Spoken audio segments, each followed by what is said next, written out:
Hello and welcome back to another episode of Age Better, where each week we take a deep dive into all the ways we can feel better, look better, live better, and yep, age better.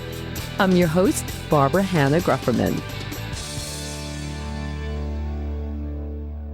I'm super excited about this episode and have been trying to get it scheduled for many weeks because I know how much you all will really enjoy my guest, who is Dr. Vonda Wright, a crazy busy orthopedic surgeon, researcher, best-selling author, and speaker who specializes in active aging and sports medicine. So check out the show notes for more information about Dr. Wright, her work, and her books. And she is a true social media superstar with legions of fans who are learning how to age better with every post that she puts out. And she puts out a lot of posts, and they're all great. I know because I'm one of those fans, and there is absolutely no doubt in my mind that after this episode, you will be too. She's on all social media platforms, but you can also check out the show notes in the description box to find out exactly how to get to her. But here's a quick look at Dr. Wright and why I was so eager to have her come on the show. Dr. Wright is widely recognized as a key opinion leader at the intersection of longevity, women's health, and performance, and her innovative science-based approach to aging better is changing the lives of millions of women in midlife. In addition to her clinical practice in Florida, Dr. Wright is the founder and CEO of Precision Longevity. She is a frequent media and conference expert known for her thought leadership and groundbreaking contributions to the field. In today's episode, Dr. Wright will share her 5 best tips for aging better, starting with the importance of mindset and embracing the idea that the best is yet to come. And she offers practical, doable, and sustainable tips that will keep you on the path to aging better. And thanks to all of you who sent in your questions to Dr. Wright before the show. They were great. So many. Thank you. She answers a few of those too, so be sure to listen to this episode all the way to the very end. Okay, so you know what to do. Pop in your earbuds, take me out with you for a heart-healthy walk while you listen to us chat, and get ready to age better. Stay tuned.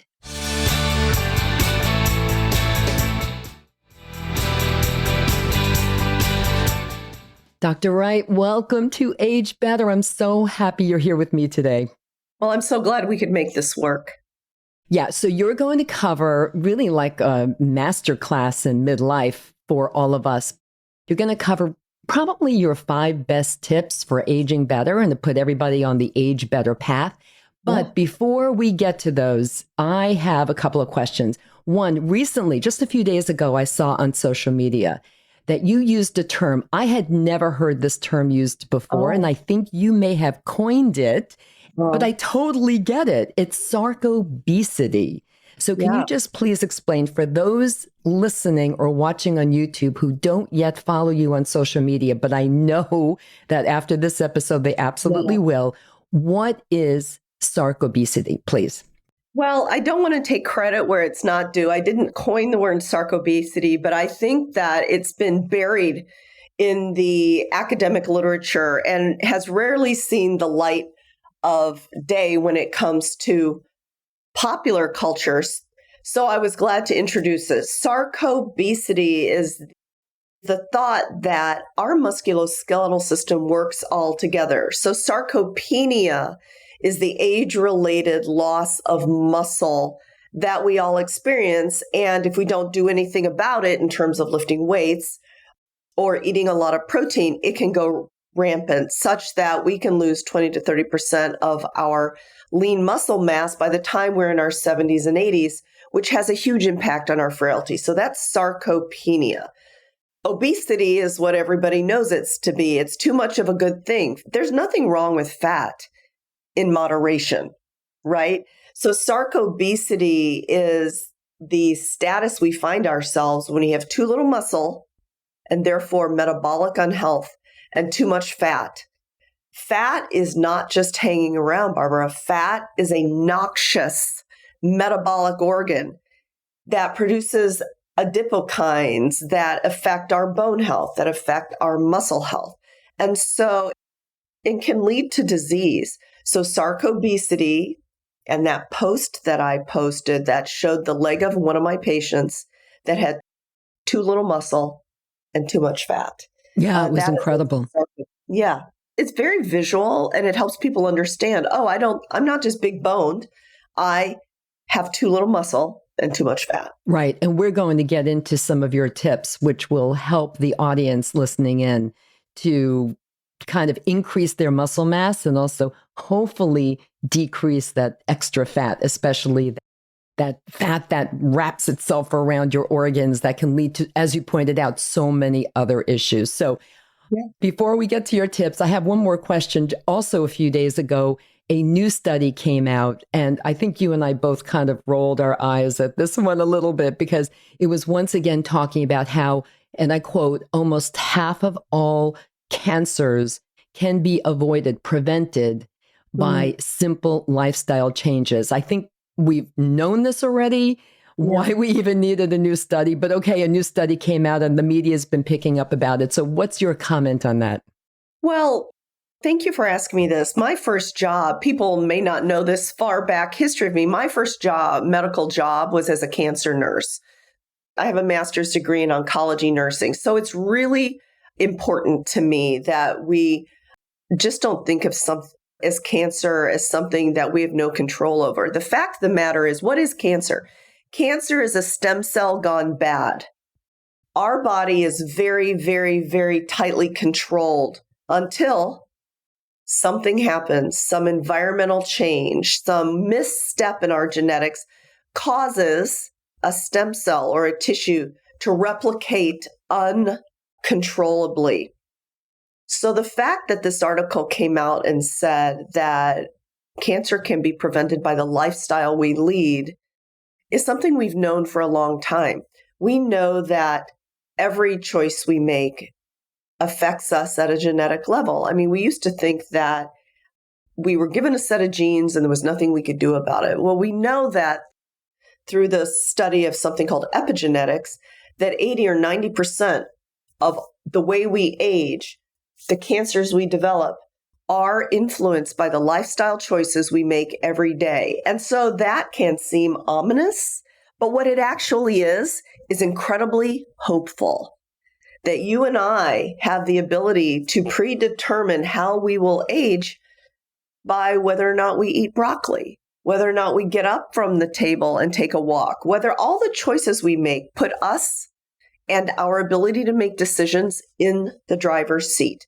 And so if we want to minimize our chance of cancers, which scare us, then we have the ability to make the choices that minimize their effect on our lives. I think it's a very I couldn't agree more. I mean, every study I've seen for years and years and years really supports everything you just said. So everyone listening in, it really doesn't take a lot. I mean, I think that a lot of what Dr. Wright has talked about and has studied and is doing herself and will be discussing now with us might be pushing yourself a little bit more, but it really doesn't take a lot to embrace these lifestyle changes to help you avoid the most common forms of cancer. So thank you for that. I really appreciate it. So, okay. And also, everyone, thank you for sending in your questions. I got some really great ones, which we will also be getting to. So, Dr. Wright, I really am viewing this as like a master class in midlife and aging better from you. So let's start. If you want to go with 5 tips, what are your best 5 tips that people can start to do right now to age better? Well, I think the first one is going to surprise people because we'll get to the ones that you expect me to say. The number one thing I want to share with people is that there is never an age or skill level when your body will not respond to the demands you put on it. So what I mean by this is my number one tip for aging well is your mindset. We need to stop looking over our shoulder. This is the way I always illustrate it. Stop looking over our shoulder at what it was like to be 20 and 30. Listen, we have a limited memory of what it was like to be at that age. Okay, maybe it was physically easier, but most of us didn't know ourselves then. We probably didn't have the great kind of jobs we had then. We don't have the stability. And so it's easy to think that we need to worship the youth that we experience. But the fact of the matter is, if we want to face our future, we need to pivot and look forward and not dread what's coming, but take the steps we're going to say next to live our best lives going forward. And so the first mastering midlife, mastering aging step is to pivot our mindset that the best is yet to come and to stop worshiping our youth. When we didn't know ourselves, we were not financially stable and didn't even realize how good it was going to get. So that's number one. And I want a standing ovation on that one, Dr. Wright. Okay, next. Young people, I have young children. I have millennial children. They don't know how good it's going to get. They do not understand it yet, but it's going to get really good. So number two, what comes next? Well, gosh, I don't want to assign value to all of these, but things that I wish I had recognized in my 20s and 30s that I know now is I used to say stupid things like, I will sleep when I'm dead. Well, now I know that if I don't take time to recover and sleep, I will be dead. So another thing, not the number two thing, but another thing to think about as we are mastering midlife is rest and recovery is pivotal. And that does not mean rest and recovery stimulated by alcohol or sleeping pills, or because you may pass out from those, but it is not rejuvenatory. I just made that word up. I like that word. It's a good one. So we need real sleep. And it's hard in midlife. And there's a lot of things we can do to help that. So mindset, rest and rejuvenation.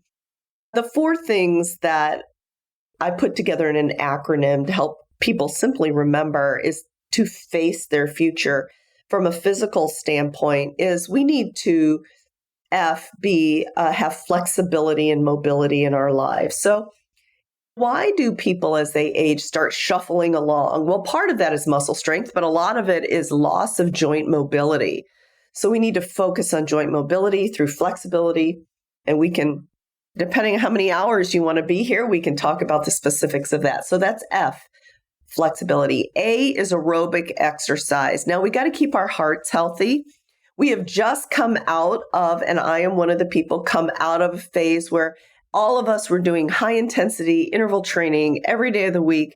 My office is in this amazing performance complex, and I still see people doing high intensity interval training 7 days a week. And what happens is they end up in my office injured. So what I recommend for aerobic training for people right now is spending 3 hours a week in what we call base training, which is a lower heart rate or even rapid walking. I mean, people think it's not enough work. It certainly is. 3 hours a week doing base training, heart rate, and then twice a week so that we stimulate our mitochondria. Twice a week so that we stimulate our stem cells. We do sprint. Now, people withdraw from me when I say the word sprinting. Sprinting is a heart rate monitored activity. It doesn't mean that I have to look like Usain Bolt or Richardson in this, the sprinter in this Olympics. It just means that I have to go as fast as I can go on these little legs of mine, because that will get my heart rate up and that will work on all of my metabolic mobility. So, number one, flexibility. Number two, aerobic training. Number three, or FAC, is carry a load. I specifically do not call it weight training, although that's what I'm recommending people do now. Carry a load means we must challenge our muscles to continue to grow. If you have not stepped away from a couch ever in your life, or if you are still reflecting on all the great things you did in high school but haven't done anything since, or if you're an adult onset exerciser, you're just starting now, it is never too late, but critical to your journey is building lean muscle mass. So you can start with body weight things. You can start with yoga and Pilates, but to really build muscle across a lifespan, we have got to pick up some heavy weights and do lower reps, higher weights, because that's what's going to build muscle. And finally, E in this face acronym I like to use, FACE, is equilibrium, balance, and foot speed. You can build all the aerobic capacity you want. You can build all the muscle you want. You can be as flexible as you want. But if we can't balance, if we cannot continue to stand upright, or we don't have the foot speed, the agility to step over the curb instead of tripping over the curb, we will still fall, which can be devastating. So for the people I train or prescribe mobility to, we always work in agility and foot speed. Mm-hmm. That makes total sense. I have a question for you. I have 2 follow-up questions from the FACE group of activities that you're recommending. Let's first go back to the HIIT, or the speed, or the sprinting, as you called it. Do you have a specific recommendation? For example, I'm training right now for my 18th marathon, and I only started running at 50. So I'm still kind of, I feel like I'm 67. So I've been doing it for the fair amount of time now. But speed training is an essential part of my training program. But I also totally believe it should be a part of everyone's program, whether you run marathons or not.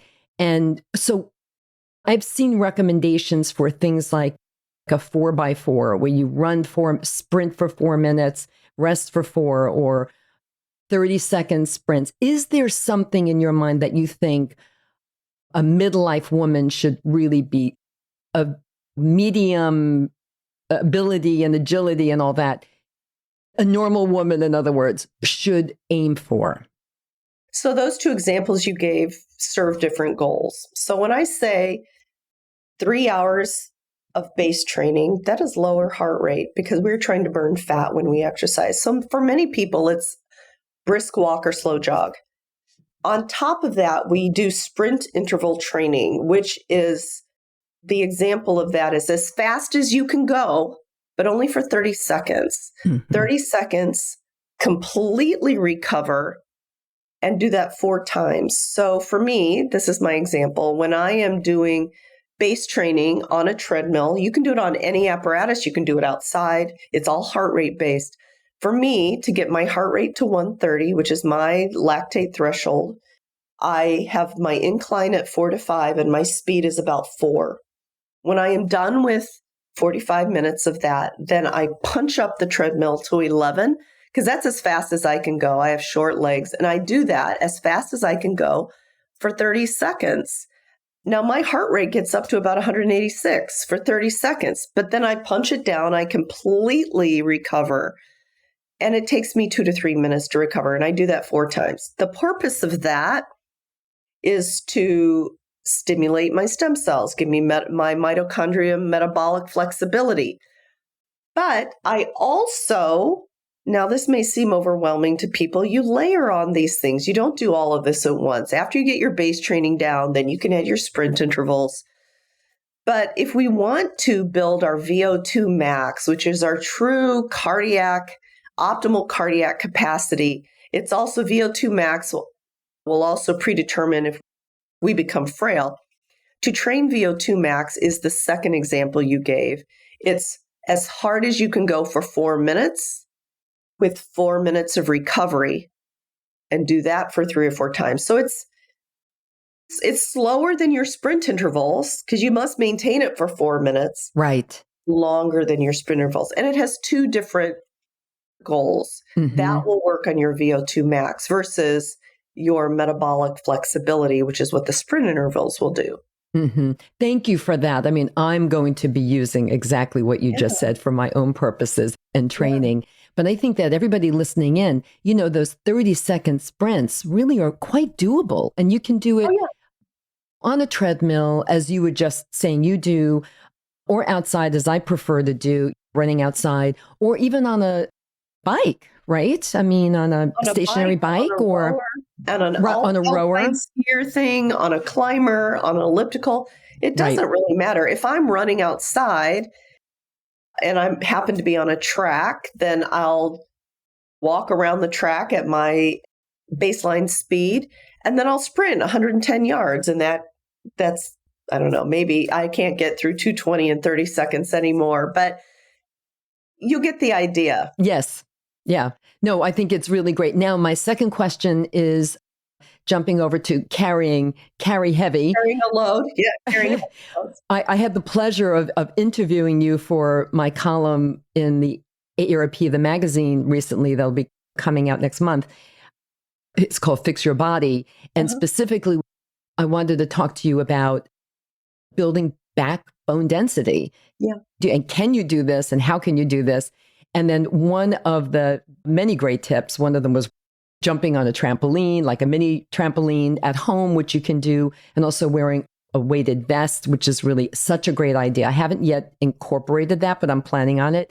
But the other one, which is really critical, and I'm so intrigued by, and especially after I saw your TED Talk-ish talk that you gave for Growing Bolder recently, showing all the benefits of carrying heavy and weight loading. But specifically, you told me for this column about another 4x4. Do you want to just tell us about that?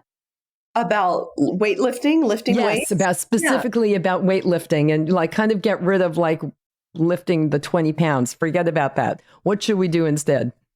So, women for decades have been told that if they lift heavy, they're going to grow to be like a bodybuilder and be bulky. And well, number one, what's wrong with that? But number two, women have traditionally picked up mamby-pamby pink weights, which don't waste your time, people. If you are going to invest your time in lifting weights, let's grow some muscle, because muscle is metabolically active. It will keep you from falling down. It will help build better bone.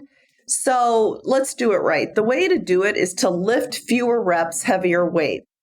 There's a range, actually, 3 to 6 reps. But to make it easy for my people, I say 4 reps, 4 sets of the basic 4 lifts, right? So how do I want you to lift weights? I want you to do compound total body lifts for the upper and lower body. So what that means is, for your upper body, there's a push like a bench press type activity, and there's a pull like a pull up. And there's a variety of things you can do, but those are the basic concepts. Something that's pushing, something that's pulling. For the lower extremities, it's the same thing. Push pull, which is squat and deadlift. So you want to do 4 reps, 4 sets, which means that the weight is heavier than you would be able to do if you were doing 20 reps. So that is what's going to stimulate muscle protein synthesis, is to lift. And what you had said to me when I interviewed you for that column was that you really can't, like you can't do more than 4. Like you just can't, your body won't let you. Like that's it. Like you've hit the maximum number. And that's how you sort of know, right? You may be able to do 1 more, but you're hitting fatigue. You're hitting failure. You're approaching failure. So now let's get to supplementation, nutrition. What are your tips for that for women in midlife? I think midlife women in particular were raised in a generation where skinny was the rule. And so we have to change our mindset and feed ourselves, right? If we intend to live long and prosper and not to become frail little old lady who end up in our hospital with a broken hip, we have to feed ourselves enough. And so I like people to do that by first concentrating on the volume of protein they eat. Protein will build muscle. It will build bones. It's critical for all areas of our health. And I recommend, as many people recommend, 1 gram of protein per ideal body pound. So it seems like a lot of protein because most women get 60, maybe 90 grams a day, which is simply not enough. And so we have to focus on, I'll say it again, 1 gram per ideal pound, not what you weigh, but what ideally is appropriate for your height. Because many of us carry extra weight and we don't want to calculate based on what we wish we could not have anyway. Mm-hmm, mm-hmm. And so if you're going to eat protein, what does that mean? Well, let's just go through some things. We want high quality protein. The best quality protein is highest in an amino acid called leucine. Leucine is one of the essential amino acids. And let's define that. Protein is comprised of 20 building blocks pieced together called amino acids. There are 20. 11 of them your body can make. 9 of them are essential. You must get them from your food. Of the 9 essential amino acid building blocks, 3 are what we call branch chain amino acids, which just means their structure is in branching structures like a tree. Leucine is one of those. Your body cannot make it. You must get it from your food. It is the most powerful amino acid in stimulating muscle protein synthesis, which is the goal. Yeah. So where do we get the most leucine? Well, we get it from sources of protein. The highest is called whey. It's an animal protein from milk type products. One of the highest sources of whey protein is actually mother's milk. Nature knows what it's doing. So when we're feeding our babies breast milk, we're giving them plenty of leucine so that they can start building their muscle. Well, adults don't drink breast milk, so we can get it from cow's milk and whey. If you are opposed or cannot drink that, well, let's give your audience some numbers. Whey protein provides 10 to 12% leucine. So that's really good. Meat, any kind of meat, gives you about 8 to 10% of that as leucine. Mm-hmm. If you don't want meat, then you can get it from beans or tofu, which is about 6 to 8%. So those are all examples of protein. I've given you those examples of the highest content of leucine because you want it to matter. If you're going to go to the trouble to eat protein, eat the best protein for your body. So people are still a little overwhelmed when I tell them to eat 1 gram per ideal body pound. So I give them examples on how I do it. So this is how I do it. That's great. Thank you. Yeah, I want 130 grams of protein a day. That's my goal. I'm a short person, but I'm a really muscly person. And so I weigh more than you would think I would weigh. So I want 130 grams. So I eat the same things every day. Food is fuel to me. It's not always festivity, and it's just fuel. So a cup of egg whites in an omelet every morning is 20 grams of protein. And then about mid-morning, 10:30, I'll have a scoop of protein powder in a bottle of water. It's not meant to be luxurious. It's meant to get the protein in. So that's another 30 grams. At lunch, I'll always eat usually a chicken breast about the size of my hand with whatever else I'm eating. So that's another about 40 grams of protein. So already I'm up to about 100. In the afternoon, I'll have another protein little tidbit snack, maybe some beef jerky, maybe some peanut butter, I don't know. Mm-hmm. And then at dinner, I have another 30 grams and zoop, it's done. That's really great. I had a couple of experts on over the last 2 years talking about protein timing and how the typical American diet dictates that you eat your protein late in the day at dinner. Like you'll eat, a donut or a bagel for breakfast and then something else for lunch. And then dinner is your meat and potatoes, et cetera, or chicken. And that really has to be not even reversed, just that more has to be added on early in the day. And so I have become a complete convert to that way of thinking easily for the last year and a half since I first really understood this. And you know what? I really do feel a difference for sure. And I too use whey isolate protein powder, and I mix it with some water, sure. But then I put in a bunch of frozen blueberries just to get some berries in there as well. So easy peasy, right? Yeah, it's easy. And a little scoop of peanut butter. It's so easy. And it's actually quite good. I mean, it's a little more festive than your version, right? My adding the blueberries, yours just the water. But either way works, gets the job done. That's right. So, Dr. Wright, I really want your opinion on a very popular way of eating, and that is intermittent fasting. And I think I already know your answer because you're basically losing an opportunity to get protein in early in the day if you do a typical intermittent fasting where you don't start eating until later in the day so your body has properly fasted. So what is your opinion of that? So I think you have to ask yourself what your goals are. Why are you intermittent fasting? I think a lot of women have glommed onto this for weight loss, actually. And okay, that'll work because of calorie restriction, right?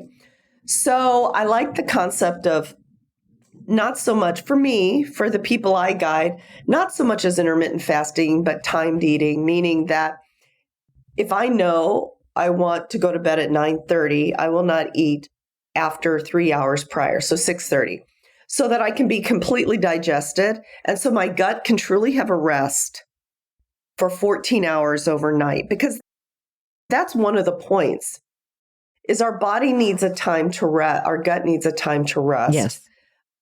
In addition to calorie restriction. So I choose to do that by not eating after about 6:30. But intermittent fasting for training people like you're a marathoner, me, I just tend to work out a lot. It can be difficult actually to get enough nutrition in to fuel the work we're going to do and not start eating until 11 o'clock in the morning, right? Absolutely right. So it's hard. And especially if you want to have protein at every meal and get enough protein in. If you're only eating for 8 hours a day from 11 to 6, it's a lot to cram in that period. So I am supportive of timed eating, stopping eating early enough that your gut gets a rest. You can go into autophagy, which is also the point of this. But it doesn't work for training people to cram your calories into that narrow window of time. And so I realize that that is a little oppositional to some of the very popular thinking right now out in pop culture. But, everybody has to figure out what works for them. And for intermittent fasting works for some people. I think the idea is that we don't have unlimited feeding. We don't feed ourselves for 16 hours a day and then sleep for 8 hours a day. We get our nutrition in. Nutrition is for fuel. It's not always for pleasure. We just have to pivot our mindset around why we're eating. We're eating for fuel. And then go out on a great Saturday night and eat for pleasure. The rest of the time, it's for fueling the activity that you're going to do. Right. Which may not be that popular, Barbara. I think it is, though, becoming more popular with people over 50, because all the studies I've seen show that people over 50 and 60, you really need protein, or else you're starting it early, or else you're starting your day at a protein deficit, which is never a good thing to do. So I myself, I'm a former intermittent fasting person, and now I do it occasionally, but for the most part, I can't imagine going out for like a 10-mile training run without having eaten my whole wheat bagel with peanut butter and banana. I just can't imagine it. You can't. If you're going to be a distance runner, no. If you're training for distance, you just can't. In fact, I don't marathon anymore. I used to marathon. And the thing I loved most about it was finishing. It wasn't the running. It was getting to eat whatever I wanted, whenever I wanted. Literally, when you're putting in that many miles, you really have the luxury of eating all the time. But it's true. Yeah. This is true. No matter what age you are, this is true. So, Dr. Wright, before we get to our listener questions, are there other things you want to tell us to do so that we can all age better? Yeah. So we talked about mindset. We talked about facing your future as the physical part. We talked about nutrition. Here's the last thing I'll leave people with, and it's more another mindset thing, is here's the deal. There is never an age or a skill level when your body will not respond to you. So never think that you are simply too old to start, whether you're 40, 50, 60 or beyond. Listen, I've done a lot of aging research in my academic career at the University of Pittsburgh, and I studied people from 50 to 103. And I'm going to tell you, we saw remarkable things out of people, even in the golden decades, 70, 80, 90. But what we know from the original musculoskeletal aging research is that the original studies on the impact of mobility on your aging were done in 90-year-old men in nursing homes who, over a 6-week course of investing in their mobility, increased their function 150%. So I do not want anybody to think that just because they've been sitting around for 30 years, that their body will not respond. Our bodies are amazing. There is never an age or skill level when it will not improve if you ask it to. Yeah, no, it's really just incredible what the body can do. We just don't understand, I think, what our bodies are capable of doing if we push them just a little bit more. So thank you for that motivation to do that. So should we get on to our listener questions? Sure. Okay. All right. So I got quite a few. So I had to cull a few of them that I felt would be kind of the most relevant to the broadest audience. So here we go. Claudie asked, what is the absolute best strategy for musculoskeletal syndrome if you can't take hormone therapy, particularly for women in their 60s? So what she's describing is a nomenclature that I created called the musculoskeletal syndrome of menopause, meaning that estrogen receptors, and therefore the effect of estrogen, is ubiquitous on all musculoskeletal tissues, which are bone, tendon, ligament, muscle, fat. And so what she's asking is I usually talk a lot about the role of hormone replacement therapy in aiding the musculoskeletal system. But what if you can't or do not want to replace your hormones? Well, ladies and gentlemen, that means that all the other 5 things I just spoke to Barbara about for midlife mastery apply to you. That people tend to think if I suggest to them hormone replacement, that's the golden ticket. It's the magic bullet. It's not. You can completely replace your hormones and do none of the rest and still make no progress. They work hand in hand. So if you choose to or cannot, then you still got 5 other choices. Thank you for that. And what you just said, I think also applies to people who might be taking some of the weight loss drugs like Ozempic, Monjavi, and so on. They think, that's the golden ticket. Oh, it is not. It's so not. But it's the same mindset. And so everyone listening in, no, please go back to the beginning of this conversation. And okay. Molly asks, should women over 60 be taking hormone therapy for bone and heart and brain health if they're already kind of doing everything right, lifting heavy and eating all the right things? What do you think, Dr. Wright?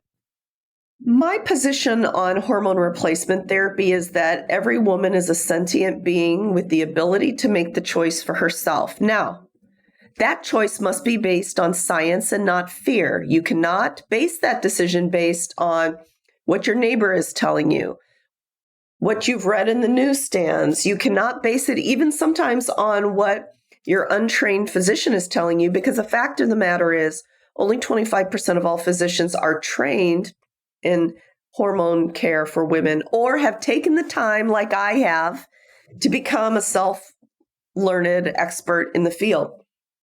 So every woman gets to make their own decision based on science. The 2 ways I ask you to make that decision, if you have any skepticism, you need all the data.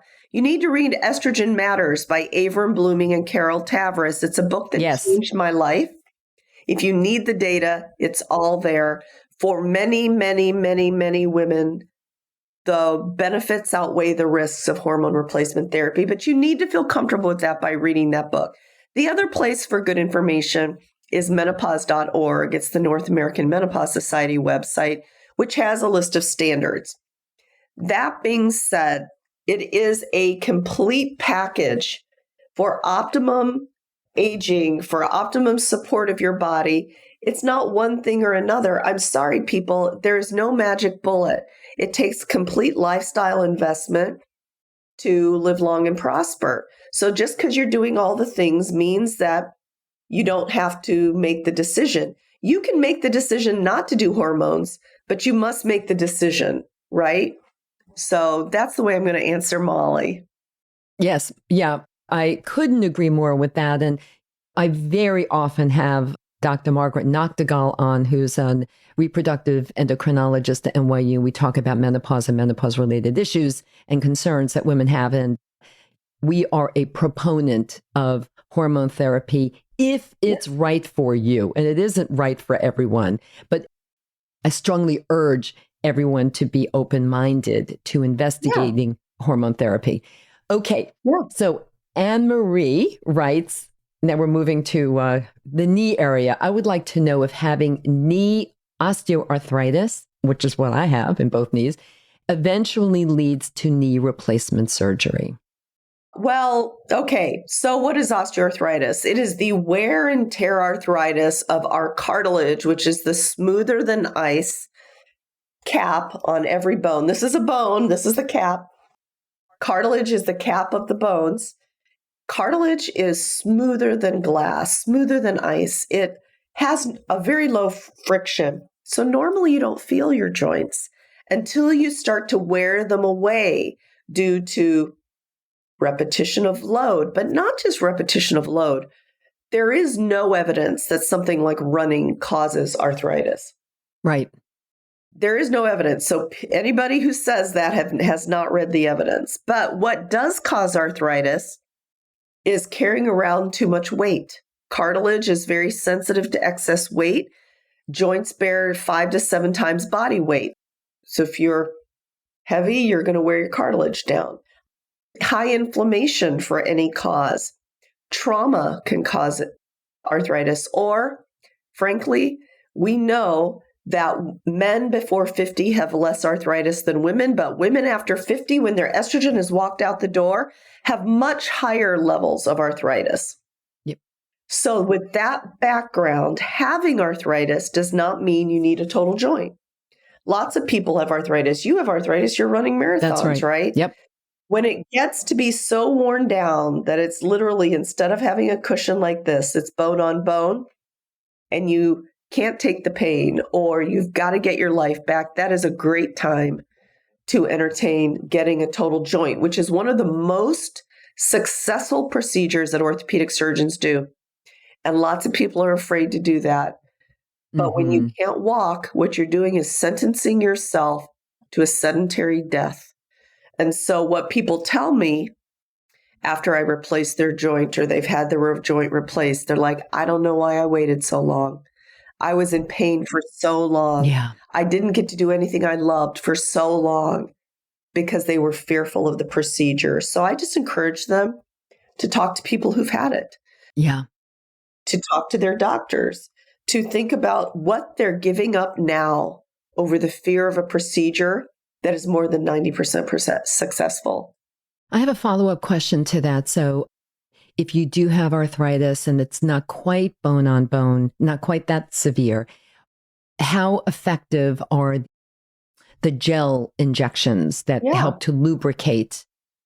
So you're talking about hyaluronic acid gel injections. There are multiple brands, but they all contain a substance your body makes called hyaluronic acid. And we either get it from the combs of chickens, the red rooster combs, or we synthesize it from the chemical structure in a laboratory. Now, I'm going to give you the data, and I'm going to tell you in my practice. In my practice, gel injections are highly effective every 6 months for extending the use of your knee, putting off joint replacement. It decreases pain and inflammation. That being said, multiple studies have found that it has only about a 50 or 60% efficacy rate. So that's not that high. That's not my experience in my practice, but when you put all the studies together, something that I use a lot more often than gel now, because insurance is not paying for gel. And I tell my patients, if you're going to pay for something out of pocket, pay for what's more effective. And the research shows, and certainly my clinical experience shows, that using platelet-rich plasma, which means drawing blood from your own arm, which I draw about 60 cc's in a tube. It's about this big in a tube. Spinning it in our centrifuge, so we concentrate the platelets. Platelets are a part of your blood that not only plug up the hole when you, for instance, cut yourself, plugs up the hole, but when it sticks there, it then releases all the growth factors your body makes. So platelets are little sacs of growth factors. So we concentrate your blood into about 3 cc's of 5 billion platelets and inject that into your arthritic knees. And it's highly effective for up to 2 years. So I'm using a lot more platelet-rich plasma in my practice these days. I think that's wonderful. And I actually had that done about 2 years ago on my left knee. Yeah. And I didn't want to stop running marathons or stop running. Yeah. In partnership with my doctor here in New York City, we decided to do 3 consecutive injections of Yes. hyaluronic acid Yes. of 3 weeks. Yes. And the third one was mixed with PRP. Yeah. And 2 years later, well, as I mentioned, I'm training for number 18. To me, it was like a miracle, a true miracle. So I highly encourage everyone to kind of check that out. Thank you for that. Yeah. You're welcome. Okay. Oh, so here's another knee question. Melissa wrote, if I have been told my knees are bone on bone because the meniscus has been removed arthroscopically, can I do any amount of knee strengthening type exercises to strengthen around the knees? Or am I only looking at surgery at this point? Another person who was like, no to surgery. No. If so, which exercises are best? Yeah. So you know what? The knees don't have muscles. There are muscles all around the knees, but the knee itself is a joint. So surprisingly, the muscles that help support knees the best is your butt, core, and hips, your glute muscles, your core muscles, front and back, and all the big muscles surrounding your hips, because the knee sees the impact from above and below. So strengthening those muscles will cushion your impact of walking and every activity. So instead of doing this every time you take a step, your muscles act like disc brakes. So it's not quite so impactful. So you're telling all of us to focus on core and butt. Yes, that's right. Your glutes, your core, and your hamstrings and your quads. Exactly what I have been doing. This is, it's like, yay, I'm so excited. I feel like you're supporting. Yeah. Yay. That's because I follow you on social media, Dr. Wright. Of course it is. Yeah. You're great. Okay. So Phyllis has a 2-part question for you. Okay. A, what are your thoughts on an exercise fad? I haven't heard of this exact fad, but an exercise fad that has women over 60 doing extremely heavy hip thrusts, I guess like holding weights while you do the hip, like a bridge or so, I guess. And B, Phyllis shared that she is 73 years old, lifelong lifter, and now has L3 and L4 fusion. That doesn't sound too good. I guess degenerative disc disease sounds like. Plus 2 fake hips, as she called it. Yeah. Are there any exercises that she should absolutely, positively, 100% avoid? Well, so let's go with the hip thrust first. Yeah. It's always hard to give really specific instructions. Absolutely. Body, but I have not seen the hip thrust fad. I mean, I'm on social media every day. I've not seen that, but there is never a bad thing about strengthening your core. There is never a reason not to strengthen your core. Or your butt. Hip thrusts are for your glutes and your core. There's never a reason not to do that. And to do it extremely heavily goes back to the thought that you have to work your muscles hard enough that they are stressed out, and so that they will produce more muscle. If you're doing hip thrusts with your body weight and it's easy for you and you can do 50 of them, your body doesn't see that as work. But if you've laid a plate on top or you're on a machine that makes it work for you, then you're going to get benefit from that. All right. So it sounds like, yeah, do it if your body can do it. And as long as you don't get injured, why not? And then, and if a woman has 2 hip replacements, she calls it fake hips, and some clear issues with her spine area, her degenerative disc disease, is there anything that she really should be avoiding? Well, I hope that when you got your total hips, I don't remember the lady's name, that your doctor gave you an explanation, Phyllis, of hip precautions, right? And it depends how old your doctor put your hips in. So that's why it's hard. If your hips go in through the front, you have different precautions than if you had a posterior approach.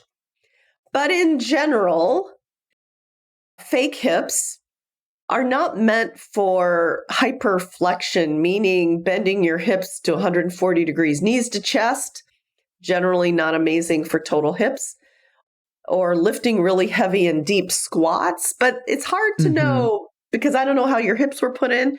But also, if you've already had a lumbar fusion, you probably need to protect your spine. And it also depends, honestly, Barbara, on what your bone status is. I think every woman should have a bone density test at 40, which is clearly against what insurance will pay for. But I think at 65 to find out that your bones are crumbling is too late. So I think everybody needs to know what their bone density is as a way to modify how they're lifting.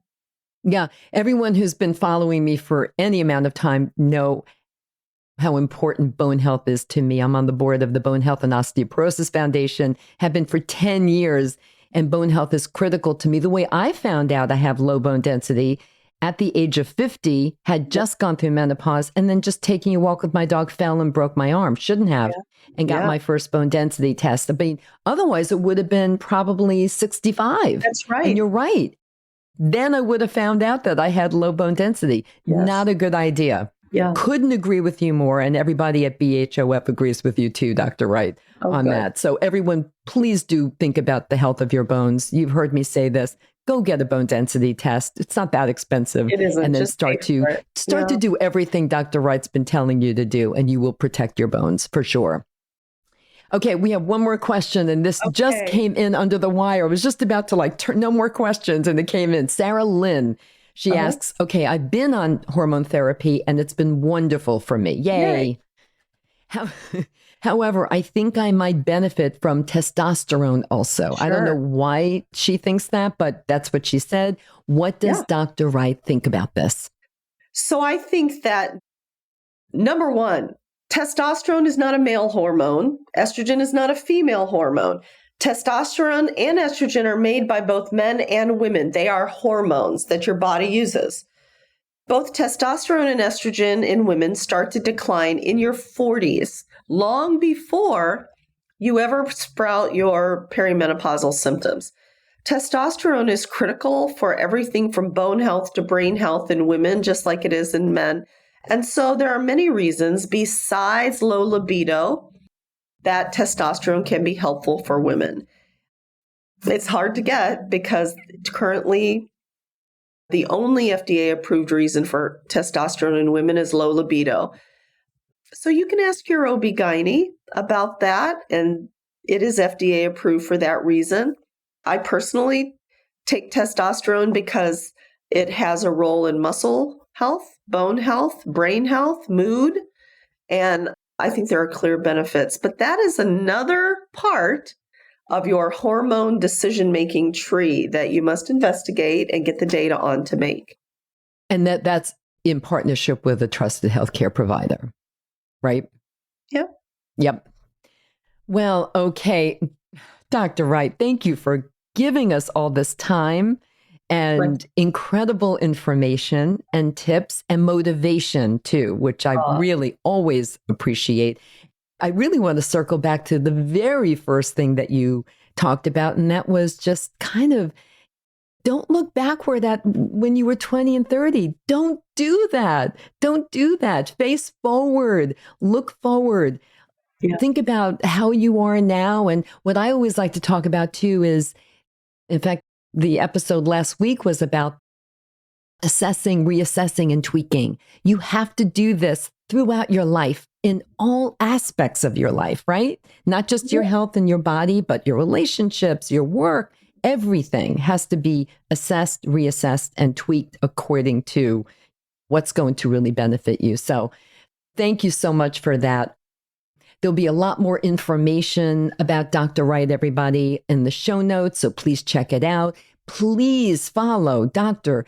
Wright on all social media. She's on everything, on every platform. And so you definitely want to go and do that because, Dr. Wright, you're always putting out great new information, fresh new perspectives. Thank you. And that is something that I always really appreciate. So anything you want to say? Any last kind of tip? Anything you maybe want to tell the audience to do right now when they stop listening to this episode? Well, you know what I want? Yeah, there's so many, we told you all the nuggets, but here's the thing. I've been taking care of people for a very long time. And sometimes we think, oh, I don't have the motivation, or I start something and I don't finish, or I know what to do and I don't do it. And I just don't have the willpower. But here's the deal. Nothing else matters. until you start believing that you are worth the daily investment in your health. Nothing else is more important. And when you believe that you are worth the daily time investment, doing the hard work, then you will be able to do everything you want to do for everyone else. Because I think we're so prone as women to take care of everyone else first. But unless we take care of ourselves, we won't be able to help anybody else. So that's what I encourage your listeners to do. Thank you for that. And I hope you'll come back. You're just a wealth of information and motivation. Thanks, so Barbara. thank you. Thank you for all you do. Thank you. Thanks for tuning in, everyone. If you enjoyed this episode of Age Better Podcast, please do a few things. First, share it with all your friends and family. Then, subscribe to Age Better wherever you listen to podcasts, including YouTube, so you never miss a single episode. Finally, if you have ideas for topics you want me to cover in a future episode of Age Better, send an email to agebetterpodcast@gmail.com or reach out to me on social media. Until next time, remember this: we can't control getting older, but we can control how we do it. Talk to you soon.